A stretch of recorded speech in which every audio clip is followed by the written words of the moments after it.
Hello guys, আসসালামু আলাইকুম। আপনারা সবাই কেমন আছেন? আশা করছি সবাই খুব ভালো আছেন। আলহামদুলিল্লাহ, আল্লাহর রহমতে আমিও খুব ভালো আছি। তো চলে এলাম স্পেশাল ঝিঙের রেসিপি নিয়ে। তো ঝিঙে জানেন যে কতটা উপকার, সবজির মধ্যে খুবই ভালো একটা সবজি। তো খুবই ঠান্ডা, তো গরমের দিনে এরকম যদি একটা ঝিঙের রেসিপি হয় দুর্দান্ত লাগবে। তো আমি আজকে বানাবো একেবারেই অন্য ধরনের একটা ঝিঙে চিংড়ি বা ঝিঙে পোস্তর রেসিপি। তো খুবই সুন্দর লাগবে। তো দেখুন, তার জন্য আমি এখানে পরিমাণ মতো তেল গরম করতে বসিয়ে দিয়েছি। তো খুবই সহজভাবে বানানোর চেষ্টা করেছি, খেতে কিন্তু দারুণ মজার। আপনারা এরমভাবে ঝিঙের রেসিপি করে রুটি, পরোটা বা ভাতের সঙ্গে খেতে পারেন। তো আমি এখানে দেখুন 1 চামচ কালো জিরের ফোড়ন দিয়ে দিয়েছি, আর 6 থেকে 7টা মতো শুকনো মরিচ আমি এখানে তেলের মধ্যে দিয়ে দিয়েছি। এখানে দেখুন একটা বড় সাইজের পেঁয়াজ একদমই সরু সরু করে আমি কেটে নিয়েছি। তো এটা বানাতে খুবই সহজ, খেতে কিন্তু দারুণ লাগে, টেস্টি। তো রুটির সঙ্গেও আপনারা এই সবজিটা খেতে পারেন, আর ভাতের সঙ্গেও তো খুবই ভালো লাগবে। গরম গরম ভাতের সাথে যদি এরকম একটা রেসিপি হয় আর কিছুই দরকার লাগবে না। তো দেখুন আমি এখানে দিয়ে দিচ্ছি স্বাদ মতো লবণ। পেঁয়াজটা একটু লাল করে ভেজে নিতে হবে। পেঁয়াজটা আমি একটু লাল করে ভেজে নিচ্ছি দেখুন। তো বিভিন্ন ধরনের ঝিঙের রেসিপি আপনারা হয়তো বানিয়েছেন, তো এটা খুবই সহজ, খেতে দারুণ মজার। তো কে কে এরকমভাবে ঝিঙের রেসিপি পছন্দ করেন অবশ্যই কিন্তু কমেন্টের মাধ্যমে জানাবেন। তারপরে দেখুন আমি পেঁয়াজটা একটু ভেজে নিয়েছি, তারপর দিয়ে দিচ্ছি এখানে আমি লঙ্কা গুঁড়ো বা রেড চিলি পাউডার।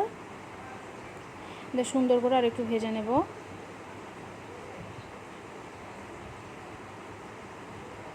তো অল্প করে আমি এখানে একটু পানি অ্যাড করে দিলাম যাতে লঙ্কাটা না পুড়ে যায়। তো এইভাবে আমি সব সময় তেলের মধ্যে এরকম লঙ্কা দিই, কালারটা দারুণ আসে। যে সুন্দর করে ভেজে নিয়েছি আমি দেখুন। তারপরে এবার মশলা অ্যাড করব আমি।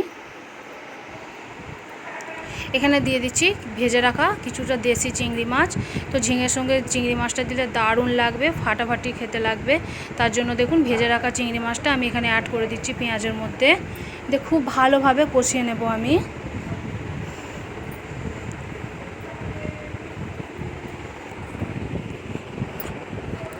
তো খুব ভালোভাবে কষিয়ে নেওয়ার পর আমি এখানে দিয়ে দেবো এখন আদা রসুন বাটা।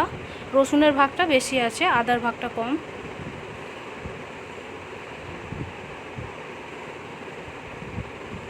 তো দেখুন খুব ভালো মতো কষিয়ে নিচ্ছি। এবার বাকি যে মশলাগুলো সেগুলোকে অ্যাড করব। তো দেখুন তেলটা খুব সুন্দরভাবে ছেড়ে দিয়েছে, চিংড়ি মাছগুলো খুব সুন্দরভাবে আমি কষিয়ে নিয়েছি। এবার দিয়ে দিচ্ছি জিরে গুঁড়ো 1 চামচ, ধনিয়া গুঁড়ো 1 চামচ, লঙ্কা গুঁড়োটা আমি আগেই দিয়েছি, আপনারা নিশ্চয়ই দেখেছেন। তারপর দিয়ে দেবো হলুদ গুঁড়ো। এবার খুব ভালো মতো আমি কষিয়ে নেব।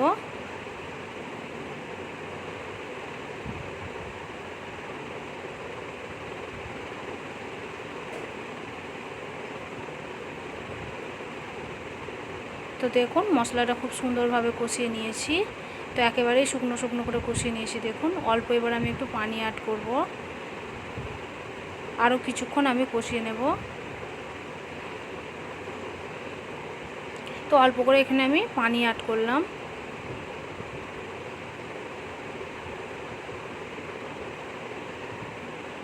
তো এবার ঢাকনা বন্ধ করে আমি রেখে দেব 1 মিনিট মতো।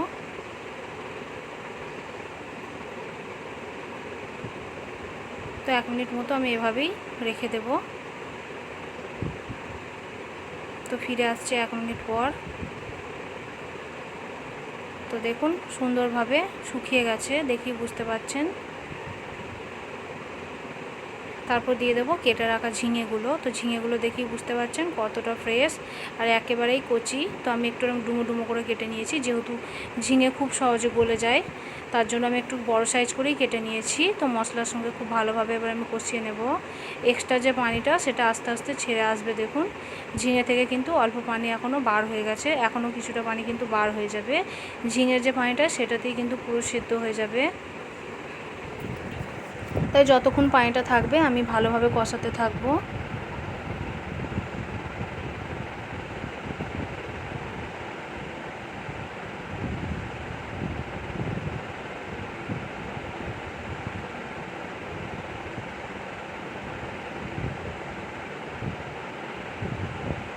তো দেখুন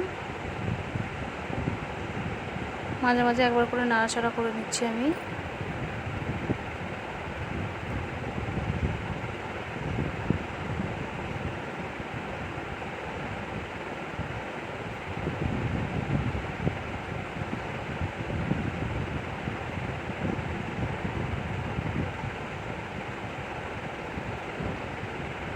এবার দিয়ে দেবো কেটে রাখা টমেটো। তো আমি এখানে একটা বড় সাইজের টমেটো এরকম পাতলা পাতলা করে কেটে নিয়েছি। তো এটা আপনারা স্কিপ করতেও পারেন, কিন্তু দিলে একটু বেশি ভালো লাগবে। তো আপনাদের হাতের কাছে যদি থাকে অবশ্যই একটু দেওয়ার চেষ্টা করবেন। তো এবার ঢাকনা বন্ধ করে রেখে দেবো আমি 2 মিনিট মতো।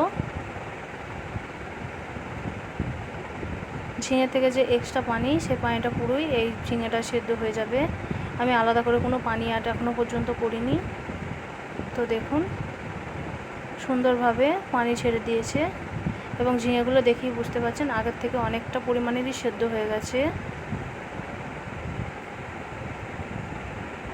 তো ঝিঙে অনেকেই খেতে চায় না, যদি পারফেক্টভাবে রান্না করেন সবাই কিন্তু খেতে খুবই পছন্দ করবে।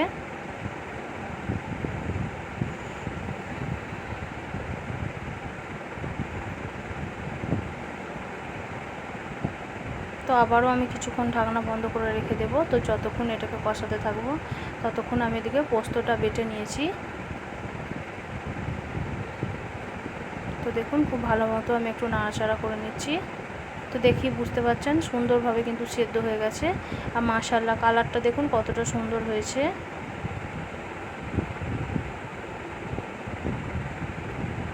তো আমি এখানে এখন পোস্ত বাটাটা দিয়ে দিচ্ছি। তো এখানে 5 চামচ মতো পোস্ত নিয়ে আমি একটু পাতলা করে পেস্ট করে নিয়েছি। এটা আপনারা আপনাদের পরিমাণ মতো দিয়ে নিতে পারেন। তো পোস্তটা দিয়ে আমি একটু ভালোভাবে নাড়াচাড়া করে নিচ্ছি।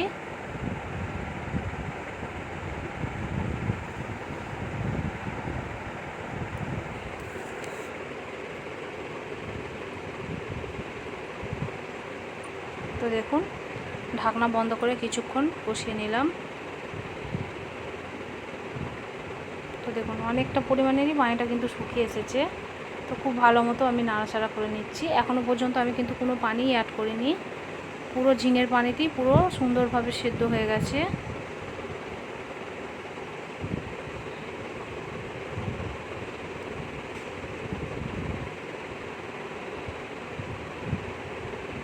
তো খুব ভালো মতো আমি নাড়াচাড়া করে নিচ্ছি। এর থেকে বেশি আর নাড়বো না, তাহলে ঝিঙেগুলো কিন্তু একেবারেই গলে যাবে। তো আপনাদের ঘরে একবার দেখিয়ে দিলাম, দেখুন সুন্দরভাবে কিন্তু সেদ্ধ হয়ে গেছে।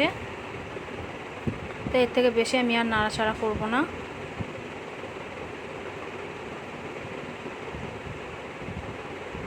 তো অল্প আমি একটু পানি অ্যাড করব, একেবারেই সামান্য। এখনও পর্যন্ত আমি কোনো পানি অ্যাড করিনি, তাই অল্প একটু পানি আমি অ্যাড করলাম। তো আপনারা যেরকম ঝোল বা শুকনো টাইপের খেতে পছন্দ করেন সেরকম হিসেবে পানিটা আপনারা অ্যাড করে নিতে পারেন।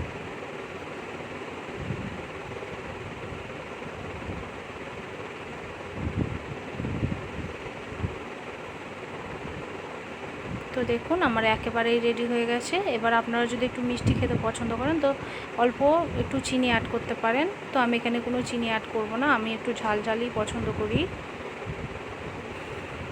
তো দেখুন একেবারেই রেডি হয়ে গেছে।